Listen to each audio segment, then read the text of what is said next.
Hello दोस्तों, कैसे हैं आप। कहानी है दीनानाथ जी की, जो ज़िंदगी के उस पड़ाव को बयां करती है जहां पर इंसान को समझ नहीं आता कि रिश्तों की असलियत क्या है।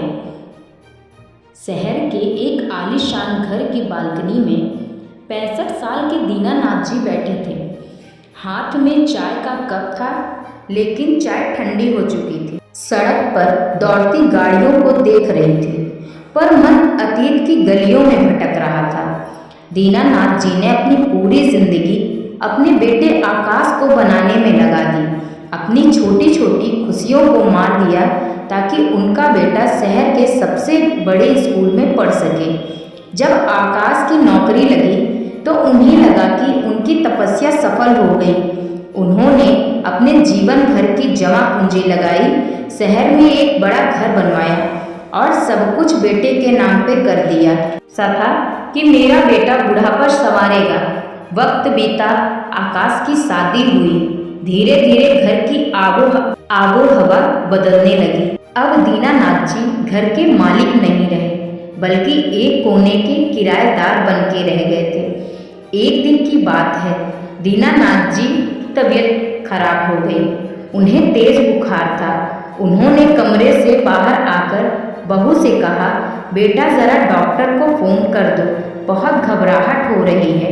बहू ने बिना सिर उठाए जवाब दिया, पिताजी अभी मैं किटी पार्टी के लिए तैयार हो रही हूँ। आकाश शाम को आएंगे तब देख लेंगे, अभी आप आराम कीजिए। दीनानाथ जी चुपचाप अपने कमरे में लौट गए। उस दिन उन्हें पहली बार महसूस हुआ कि जिस घर की ईंट से ईंट उन्होंने अपने पसीने से सींची थी, वहाँ उनकी आवाज़ की कोई कीमत नहीं थी। शाम को आकाश घर आया। दीनानाथ जी ने उम्मीद भरे नज़रों से उसे देखा। आकाश कमरे में आया, पर हालचाल पूछने के लिए नहीं। उसने कहा, पापा मुझे बिजनेस में थोड़ा घाटा हुआ है। मैं सोच रहा हूँ यह घर बेचकर हम किसी फ्लैट में शिफ्ट हो जाते हैं। वैसे भी आपको इतने बड़े कमरे की क्या ज़रूरत है। दीनानाथ जी सन्न रह गए। उन्हें समझ आ गया कि यहाँ रिश्तों का तराजू सिर्फ फायदे और नुकसान पर टिका है। जिस बेटे को उन्होंने उंगली पकड़कर चलना सिखाया था, आज वही बेटा उन्हें अपने रास्ते का पत्थर समझ रहा है। उसी रात दीनानाथ जी ने अपना छोटा सा बैग पैक किया। उन्होंने न कोई शिकायत की, न कोई झगड़ा। सुबह जब आकाश सोकर उठा तो टेबल पर घर के कागजात और एक छोटी सी चिट्ठी पड़ी थी। चिट्ठी में लिखा था, बेटा मैंने पूरी जिंदगी इस वहन में बिता दी कि तुम मेरे हो, पर आज समझ आया कि जिंदगी में कोई अपना नहीं। इंसान अकेले आता है और उसे अकेले ही अपनी लड़ाई लड़नी पड़ती है। जिसे हम अपना कहते हैं वो अक्सर तब तक साथ होते हैं जब तक हमसे उनका कोई स्वार्थ जुड़ा होता है। मैं अब अपनी बाकी जिंदगी खुद जीने जा रहा हूँ। दीनानाथ जी घर छोड़कर चले गए। अब उनके पास न आलीशान बंगला था, न बड़ा बैंक बैलेंस, लेकिन उनके चेहरे पर एक सुकून था। उन्होंने जान लिया था कि सबसे बड़ा धोखा उम्मीद है। जिंदगी का सबसे बड़ा सच यही है कि अगर आप खुद के साथी नहीं बन सकते तो दुनिया का कोई भी रिश्ता आपको सहारा नहीं दे सकता। रिश्ते खून से नहीं, बल्कि ज़रूरत और वक्त से चलते हैं। जब तक आप किसी के काम के हो, आप उनके अपने हो। जिस दिन आप रुक गए, लोग आपको पीछे छोड़कर आगे बढ़ जाएंगे। उम्मीद का बोझ इंसान सारी उम्र रिश्तों की डोर बुनता रहता है, इस उम्मीद से कि बुढ़ापे में कोई सहारा मिलेगा। पर सच तो ये है कि जब आपका साया साथ छोड़ देता है, तब समझ आता है कि हर कोई मुसाफिर है और हर किसी का अपना अलग रास्ता है। हम जिसे अपना कहते हैं वह सिर्फ हमारी ज़रूरत का नाम है।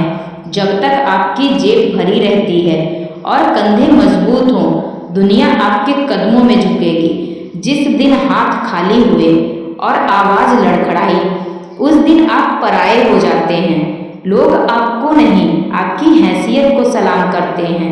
इस भीड़ में खड़ा हर इंसान अकेला ही है।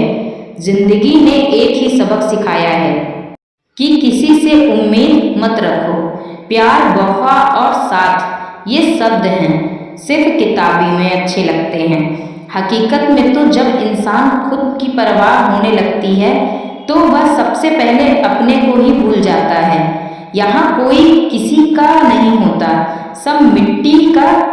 अकेले आए हैं और अकेले ही जाना है। बीच का यह सफ़र जिसे हम परिवार या दोस्त कहते हैं, बस वही एक पड़ाव है। जब तक आप उनके काम के हो, आप अपने हो। जिस दिन आप रुक गए, लोग आगे बढ़ जाएंगे। इसलिए दोस्तों, खुद से प्यार करना सीखो, क्योंकि अंत में सिर्फ आप ही अपने साथ होगे।